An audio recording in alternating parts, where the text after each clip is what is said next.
कहानी को अंत तक अवश्य सुने। लाइफ चेंजिंग गौतम बुद्धा की कहानी। दोस्तों, आज आपके पास जो कुछ भी है वो इसीलिए नहीं है कि आपकी किस्मत में इतना ही लिखा था या फिर आपकी किस्मत ही खराब है, बल्कि वो इसीलिए है क्योंकि आप इतना ही डिजर्व करते हैं। दोस्तों, यह प्रकृति बड़ी ही न्यायप्रिय है। यह उसे उतना ही देती है जितने का वह हकदार होता है।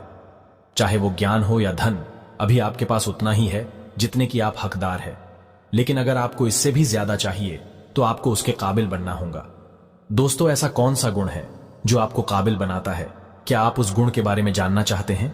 अगर आप जानना चाहते हैं तो आप गौतम बुद्ध के जीवन की इस कहानी को अंत तक ध्यान से जरूर से सुने। दोस्तों, इस कहानी को सिर्फ समझिएगा मत, बल्कि इस कहानी को अपने भीतर उतर जाने दीजिए। तो बिना समय को गंवाए चलिए कहानी की शुरुआत करते हैं। गौतम बुद्ध के जीवन की शिक्षाप्रद कहानी जो आपका जीवन बदल देंगी।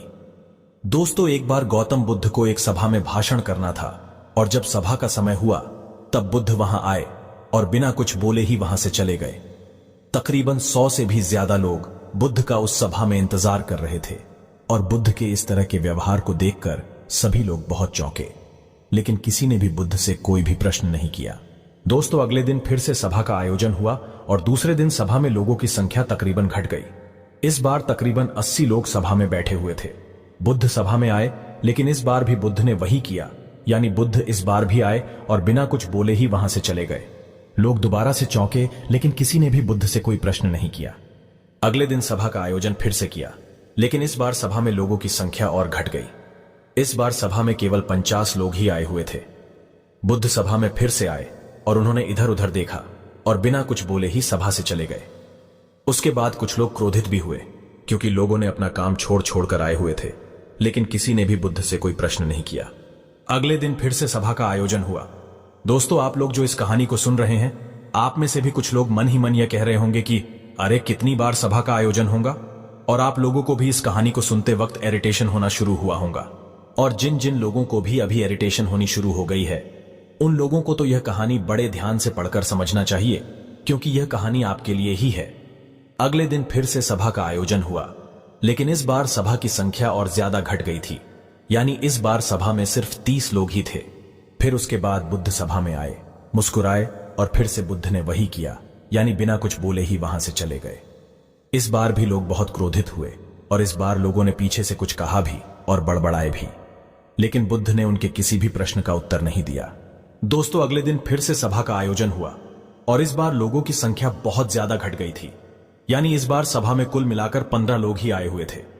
इस बार भी बुद्ध सभा में आए, लेकिन इस बार बुद्ध अपना आसन ग्रहण कर लेते हैं। फिर बुद्ध बोले और बुद्ध ने उन 15 लोगों को उपदेश दिया और वे 15 लोग ही बुद्ध के भिक्षु बन गए और आगे चलकर उन 15 लोगों ने ही बुद्ध के ज्ञान को अलग अलग दिशाओं में फैला दिया। फिर एक दिन बुद्ध से किसी ने पूछा कि बुद्ध, आप कई दिनों तक बिना बोले ही सभा से क्यों चले जाते थे? फिर बुद्ध कहते हैं कि मैं उन लोगों को खोज रहा था जो लायक थे, यानी कि पहले दिन 100 से भी ज्यादा लोग आए हुए थे, उसमें से ज्यादातर लोग सिर्फ आए हुए थे। उन्हें मेरे उपदेश से कोई भी मतलब नहीं था, वे बस आ गए थे। और उसमें से ज्यादातर लोग सिर्फ देखने और सुनने आए हुए थे कि सभा में क्या होता है। वे मेरे काम के लोग नहीं थे, क्योंकि वे लोग मेरे ज्ञान को औरों तक नहीं पहुंचा सकते थे।